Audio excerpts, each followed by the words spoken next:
Welcome back to Bank on Purpose. I'm Bill Pace, I'm and Jody this Ogden. Today we've got the legendary Lance Riggen with us today. Now, Lance has got all sorts of credentials and all sorts of experience in real estate and everything. And so we're glad to have you here today, Lance. Me and Lance met a few years back, a mutual friend. Um, kind of got us on a good path, and Bill gets to see him a whole lot more than me. So let Bill finish introducing him here. today on Bank on Purpose, we're joined by a man whose name carries weight in every room he walks into, Lance the Legend. Lance Reagan from Tyler, Texas, has earned that title by consistently showing up, doing the work, and helping others succeed along the way. He's known for creative deals, steady leadership, and a heart for his community. Lance, it's an honor to have you here today. But I did get a really, we did kick, or we did get a really killer deal earlier this year on three duplexes. I think Bill saw it going around. I was trying to wholesale it at first. I I ended up should have got on that one. I negotiating. didn't know. Oh, brother, you should have picked up on that one. That's a great Yeah. deal. It's already valued at over 700,000. We picked it up for 600. I saw it on Zillow. Literally, Zillow is a great place to find deals right now, guys. If you're watching this, people ask me, "Where do I start? Where do I start?" I mean, Pace has been saying it too for last year. He goes, "Why are you doing all this pulling lists to do that?" Zillow, right? Anything 40, 50, 60 days on Zillow is a deal, potential deal. And that's how I found this $1.2 million six-door portfolio, man. The guy is trying to exit it. He needs the debt to income off of his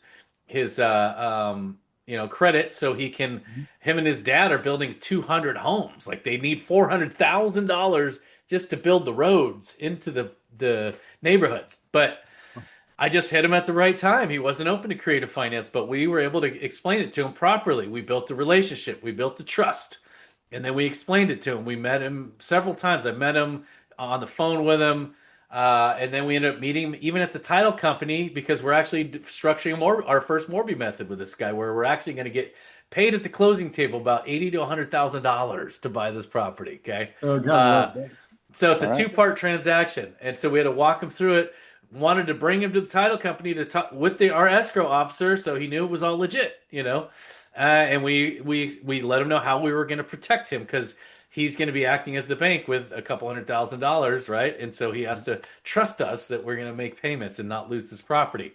So the way we structure those deals is we put something in place. Well, putting on operating agreement. So if we don't perform and he doesn't get paid for 3 months, like 2 to 3 months, right? He can kick us out and take over the property. That's really a really good way to protect, a seller like this. But that's not the deal. So we bought these three duplexes. I'm circling back around though. The three duplexes, okay? This old Chinese guy had them. He had a property management slash real estate agent lady meet us at the house in dirty jeans, work glove, literally had her work gloves on, t-shirt. I'm like, I've never seen an agent roll up like this in a beat up old Camry. I was like, what the? And she gets out and she's like, oh, blah, blah, blah. You could tell slumlord situation. There's some dry rot, the trim, some of Mhm. the windows, they were dated but clean, right? Solid Yeah. foundation, slab foundations, roofs were in great shape, no leaks, no foundation issues, no cracks, but just need some cleaning up. And so I ended up negotiating a seller finance deal. He owns them outright. Mhm. Negotiated a seller finance deal with a 3% interest rate with this guy. I actually always offer principal only. He came back with 3% interest and for 5 years, right? And I would have liked to stretch it out a little more, but 5 years at 3%, and he lowered the price to 600,000 too. So when I saw it on Zillow, it was like $100,000, deduction. I was like, what? That's when you jump because they want to move it, right? Oh, yeah, And they're so motivated. yeah, holy smokes. So I go, man. So what I started finding out was they were all underrented, just poor management, right? The management Mhm. lady's like, "Oh, do you want me to manage it for you?" We're like, "No, there was three Definitely empty, not, right? three empty units, right? They were renting for 900, and I'm like, I know we can get 11, 1200 for these easily, right? They're clean, they're dated, but they're clean. And they're in a side of town, the West Loop over here. There's a massive shopping center going in. It's like $1 billion shopping center. A supermarket. You've already got Chick-fil-A. You've already got Starbucks going in. You've got all an oil and lube place going in. It's just this whole plaza that's going in right across the street. So I know the value is going to go up, right? Because that area of town is cleaning up. So we get in, we realize my wife is good. She calls the city. She's like, "Hey, what does a 2-1 qualify for HUD, right? Section 8 housing." They go, "Well, the max you can get is $1,333 for a HUD tenant." I was like, "Holy crap!" So we're like, well, the administration that's in office now, they're really kind of cracking down and trying to limit some of the stuff that people Yeah, abuse. yeah, In my opinion, they abuse the absolutely. Yeah. situation. They stay on it for a lifetime, and it's not designed for that. I think they get too much money.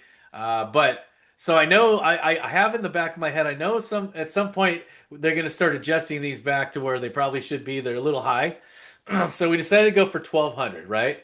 Boom, Mm. boom, boom. First two properties, the first two units we got rented out within a couple weeks at $1,200. And as the leases come due, we're going from 900 to 1,200, increasing the NOI. So right now it's worth about $750,000. We haven't even owned it for a year. We've already added $150,000 in equity to this property. But those are some big wins right there. And we're paying the guy 3% interest. That's basically, it's almost free money. Yeah, And that's yeah. so it's an amazing deal. Then we decided. So the other part was a $15,000 down payment. It was like 3% down payment or something crazy. Yeah, so it was an Wow. amazing deal.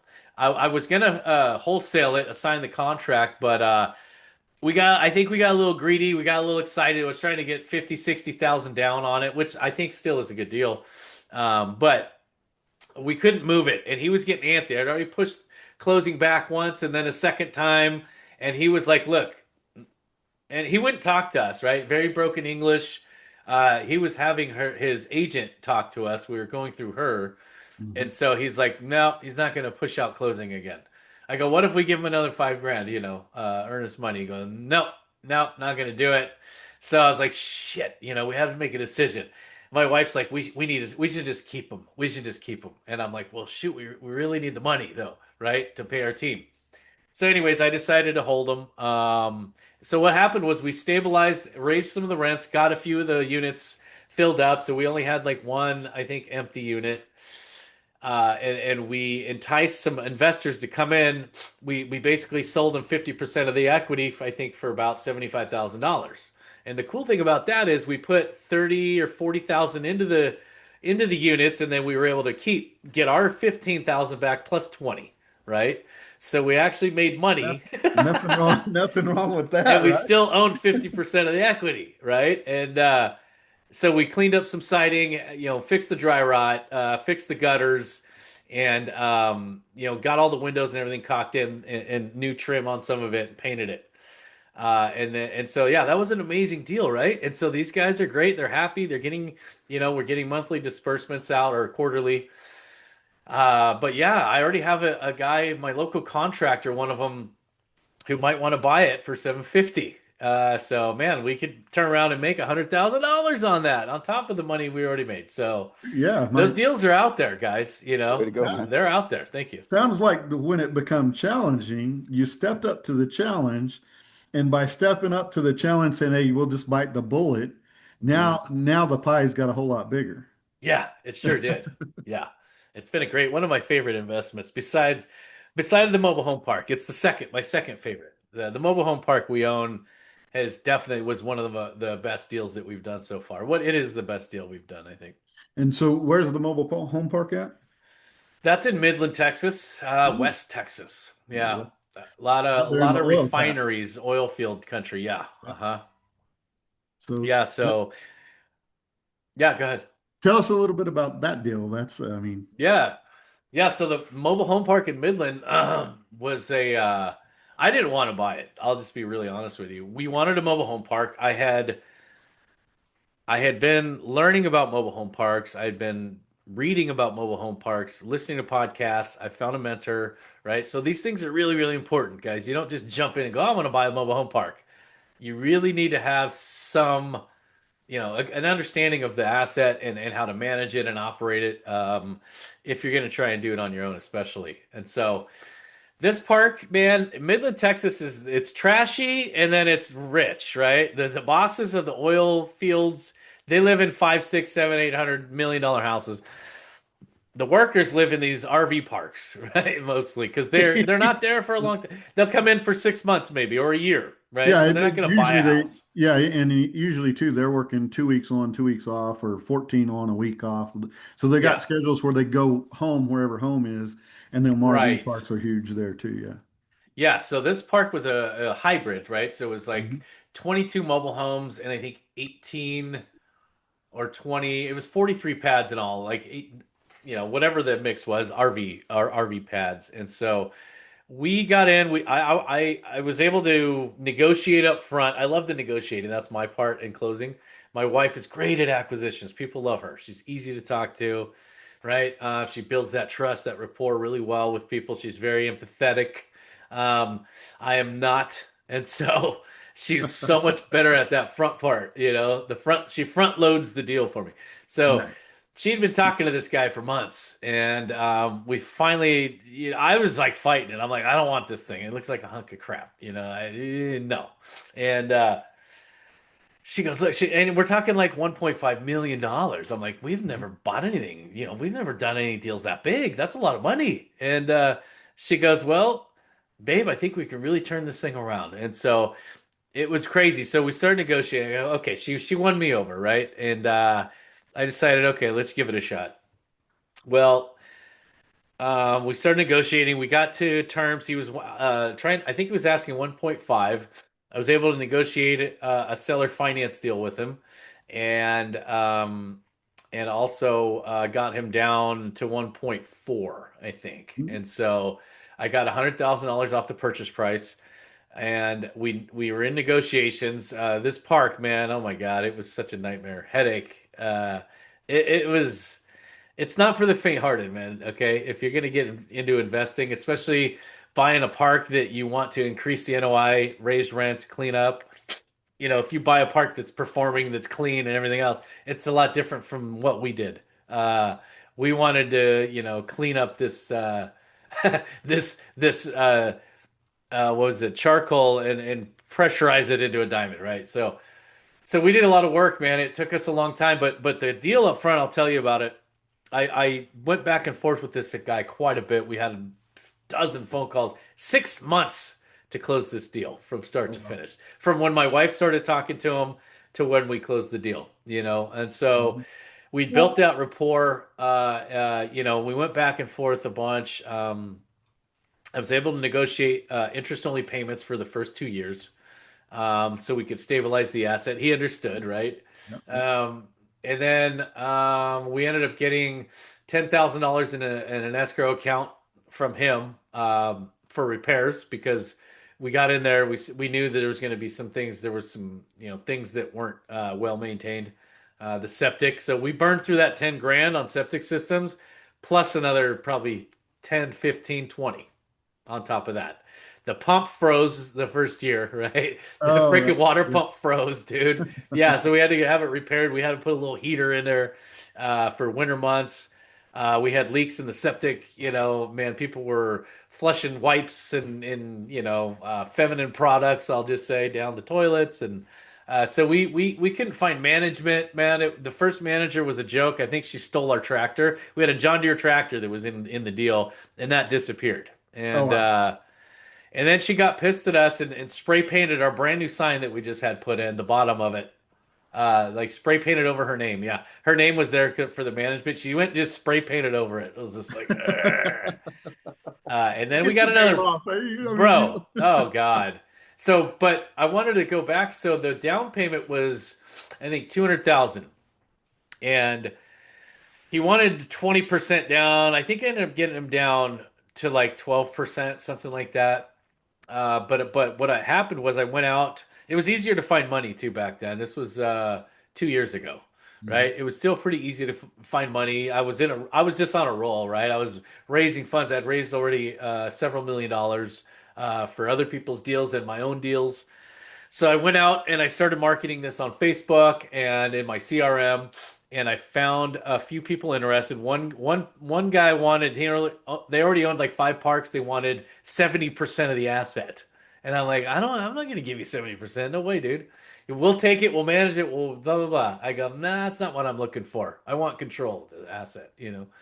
Yeah. But then I had another gal in Florida who ended up becoming a good partner and friend of ours, who put the entire amount down. I think it was like, I want to say 200, 220, something like that. But so she came in as a private money partner, you know, as a 50-50 partner. And thank God we found her. God knew what he was doing. I'll tell you right now. That other partner probably would have came in and got it done. But we learned so much with Patricia. She came in and she already had a management background. I didn't even know that. But she was very hands-on, good with numbers, accounting. She kept a really good pulse on this thing. She built the performa. Um, she was amazing and is amazing. And now we're partnered with her looking for RV parks. But she was such a huge asset to us. She kept the whole thing together when everybody wanted to quit and give up after fees and maintenance and septic this, overflowing that. Oh my God, this froze, that froze. The siding got damaged, hailstorms, trees falling over. I mean, you name it.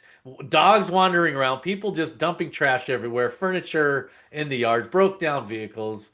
I mean, we went through the whole gamut of stuff on this park. Um, and so we decided, hey, look, she was getting really nervous with her 200K in there. Well, let me back up. We actually put a $25,000 acquisition fee in this park for us. So we got paid to buy this To mobile buy the home park. park, $25,000. Okay. And I put acquisition fees in every deal I do. I'm doing all the work, right? Yeah, yeah. You're Yeah, bringing the it just makes money, sense. but we're operating, we're doing all the work. We're getting the contracts done. We're doing the acquisition, the close, right? The post close. We're the operator. You're bringing in the funds, right? And so I need to get paid for all that work we did. So we put that in.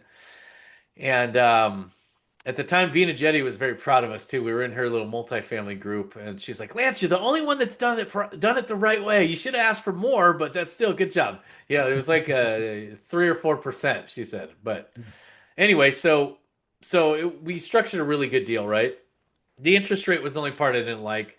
I think it was like 7.5%, so it was equivalent to a commercial loan, which is really wasn't bad, but I couldn't get him down. He wanted 10%, you know, so I beat him up a little bit. Everything he wanted, I had to beat him up on to get, you know, to make it make sense. Yeah, So anyways, Patricia's getting really nervous, right? The park is just like, it's just constant. The second management lady just wasn't great either. She lived 20 minutes away.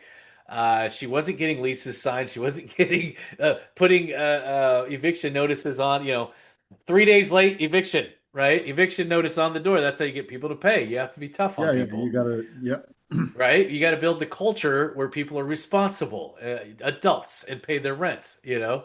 And it was just like some evictions. Some people pulled their mobile homes out of our park, which I thought never would happen. I couldn't believe they actually did it. We raised rents, right? So she's like, Lance, look, I'm nervous. I don't know, blah, blah, blah. I think we need to sell it, you know? So I go, look, I don't really want to sell it. You know, it's doing good. We had about, I think $50,000 in the savings account though. No one had been paid, right? But at this thing, I thought we were getting. I mean, I was like, oh, we're gonna make at least 3-4 thousand a month on this thing, and she was so petrified though, you know, not a visionary at all, integrator, very integrator, that she was so scared that she kept all the money in an account, and so she goes, look, I don't know what's going on. The market's blah blah blah. Why don't we sell this thing? I go, I don't want to sell it, right? Why don't we try and find some equity partners who will come in and buy out some of our equity, 50, 60, 70%. So she wrote up a pro forma because she'd been doing deals with Grant Cardone, right? She'd done a couple of deals and, you know, making 5% annualized, whatever, right? That's what he pays, like nothing. Like it's yeah, yeah. crazy. But, you know, the name, the brand, like Pace, Oh, right? yeah, Ooh, yeah, yeah. safe, comfortable, you know, I get it. But she'd known how to build a performa because of it, and so she built this performa out for with a 5 year projection. And from what we did to what we were, we had increased the value in the NOI on this park by about $400,000 in that 12-month time span that we had it. Wow. Yeah, it was incredible. No, half a million. That was $500,000. And so we ended up, our current evaluation on the park was 1.9 million. I was like, wow, really? She goes, Lance, we can cash ourselves out and still own 30% of this park. I go, no kidding. So guess what we did? I found some partners to come in who had owned like 20 parks. And in fact, they had done a couple of deals with Dustin Kircher, who does all the RV park trainings, right? Or mobile home park trainings and stuff too. So I reached out to Dustin. I was like, "Hey, are these guys legit, man?" I talked to him a handful of times, been on some of his trainings, and he goes, "Man, yeah, we done two parks with him. Everything's going smooth." So I go, "Great, right? I've got references. These guys are legit. They own parks. They're gonna come in. They want to operate it and bring in like tiny homes, boxable homes, or more mobile homes, right? Because there's 2 to 3 acres to expand, and that was the other reason why they were excited about it. So." We enticed these guys to come in with our evaluation. She built this beautiful performa, I mean, amazing, and brought these guys in. We ended up cashed out her 200,000, and we each walked away with $130,000 in profit in 14 months Sweet. of owning this thing. Yeah, is that Very wild? sweet. And Yeah, now we yeah. still And own now you're collective. still owners though Yeah, we too, still right? own 30% of the park, and these guys are bringing in box homes now, right, for the oil field workers. So it's going to be worth a lot more in the next couple of years. So Oh yeah. it was an incredible ride, man. It was a brutal one though for a while. I was dreading those weekly calls, but that's the thing: communication. Just transparency. We're always weekly on any big deal like that. We're on weekly calls with our team. We're hashing it out, and I started dreading those calls, man. I was like, oh God, what went out this week? Now, what are we gonna have to spend? We're not gonna make money again this month. But that's just what it takes, man. You got to have grit. You have to have tough skin. You've got to learn how to pivot. When you're doing real estate deals. So thankful that we stuck with it. And then we The made it lessons that you work. learn through that are amazing. They're priceless. Yeah, For 100%. your next deal is going to be so much easier because you've already learned through the Yep, waded through the mud to exactly. get to the better parts. 100%. Yeah, no. So it's pretty cool. Yeah, we've got now our equities about still we still have about maybe 100,000 in equity sitting in that park with our 15%. So once it gets built out, though, they're going to probably be 30 or 40 box homes. It's going to be about $3 million by the time that's all done, and then we'll be able to make several hundred thousand. You know, when we exit it or Sure, yeah. refinance again. Or So, refinance again, and uh-huh. as long as that bad boy is paying, and honestly, Yeah, as long as oil stays above $60 a barrel, you're solid. It dips right. below that, I would say, don't fret it Yeah, at first, but if it's been there for a month now you need to start getting a little bit worried. But right. until then, Yeah, and that's just really honestly not going to happen. I mean, if it was going to happen, now would be the time because oil's down, yeah, usually with Republican presidents, and it yeah. skyrockets, through all the crap that they Yes. got to deal with in the oil field and regulation. Yep. Skyrockets when a Democrat's in, Yeah, I and don't think it's so, going down much lower than it. I think we're at like 2.99 here for gas, 2.99 a gallon, something like that. yeah, I what just saw a deal the other day where Oklahoma City was down real low at like 229 or something like that, Wow. It which might is, even be I cheaper. Yeah, mean, I think I'm paying 2.99 for diesel though. I get diesel. oh So yeah, yeah. what are we at, Bill? Out here? About 240. 240 for regular. That's Yeah. awesome. Yeah. I'm sitting in oil field country over here in Carlsbad, so it's the west side of the Permian Basin Mhm. there, Yeah. and we're at 279. I'm like, there's something wrong here this time. Normally we're lower, but yeah, Yeah. I mean, you ain't got to worry with that market there with that toy. And like I said, Yeah. $60 a barrel is has been the cutoff in the past. In all honesty, some of these companies have got so much better at it that they've hmm cut their cost of getting it out of the ground so much cheaper than that. Usually that was your break even point. So Yeah, well, the other thing too, Bill, Jody and Bill, is that the reason why we're pivoting into RV parks for low income housing and workforce housing, and I'll tell you why. because there's a massive natural gas pipeline being built in our country, and they're starting here in the southern United States. Most of it, it's a 5-year project, right? So anything they're out Lake Charles near Lake Charles, Louisiana. That pipeline is going to be going through southern Texas, and they're also here's another cool thing that I just found out about Midland. Well, first of all, the Landman, right? Have you seen the Landman with Billy Yeah, Bob? yeah, yep. It That's is. Midland, Texas. Okay, Midland's on the map. But they're building 2 interstates that are going to go right through Midland, so that's going to bring a lot more Oh, business they and I'm honestly sure need it. money. It's the Yeah, traffic there is horrible. Just the one yeah, I-20 going through, and man. yeah.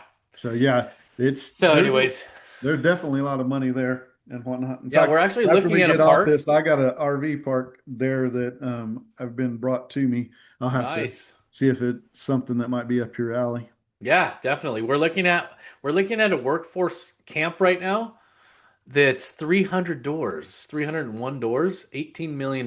They were trying to sell it a year ago for 25 million. Okay. That thing is bringing in like 700,000 a month in revenue. Hmm. Now, one deal like that can change your life. And I Oh, looked Yeah. at that and I go, oh, that's just out. We're looking at 1.5 to 3 million. Even that 2 years ago, I'd be like, ooh, that's a lot of money. But you got to think bigger, right? You got to raise your standards. Boom. Every time you raise your standards, you change your mindset. You go, why not? Instead of go, why me? Go, why not me? yeah, Why yeah. not me? Well, I It, see people doing it all the time. You got the Rhea Campbells and you go Pace Morbies and there's these guys doing these multi-million-dollar deals. Why not me? 18 million to 700. My wife was like, "Look, babe, if we did with the debt service on this, if this is even close to accurate, we could make $150,000 a month on this park." And I was like, "What? That's yeah, yeah. life-changing money." It's all You the know? same. You just got to look at And bigger numbers. I mean, as far as, I yeah, Uh-huh. mean, the debt Exactly. service is paying itself and then it's paying Yeah. itself. Creative is creative. yeah. It's just, And like you that's said, at it's a mindset. 60% occupancy right Yeah. You got to now. get out of your own mind to do Oh, that. so you still got that's the upside is okay, you I got this mean, presidency that you're probably going to go through and you're probably going to stay around the 60% give or take. mhm. You get into the next Democrat, that'll go to 80%, 90% um, Right. filled. Yeah. And that's when I mean, it's a long-term play, That's yes, so but funny too. you're already making bank. Even if And we could then, get 10% more, if we could increase 10 to 15%, do some marketing, talk to the right companies. They don't have any agreements with any of these refineries at all. These guys just come from the ads that they do. So if we get into one or two refineries and go, hey, we've got this housing, we'll give you a little bit of a discount, right? yeah. Fill these up. I mean, who knows? Sky's the limit. Oh yeah, it's huge around here. I don't know how it is in Tyler, but I know I'm in the part of the country that actually one of my private money partners or private money lenders actually she used to work for an oil field company and she used to do the stuff behind the background, and she let me know that Eddy County here in New Mexico is actually one of only two counties that have went through all the digits that the county could use for assignments for oil wells, and they Yes. had to be reissued the second number. So the only two counties that way in the whole U.S. And so when you talk Really? about that man camp, there's three Yeah. of them right here in Little Bitty Carlsbad, Really? and so yeah, the which that's why I like this area on the rentals and whatnot. And honestly, that's why I've been here for a year and a half instead of still traveling the country in the RV, is Yeah. because the money here is stupid over other places. Great stuff, Lance. Thanks for that share. It's great to hear from Lance the Legend.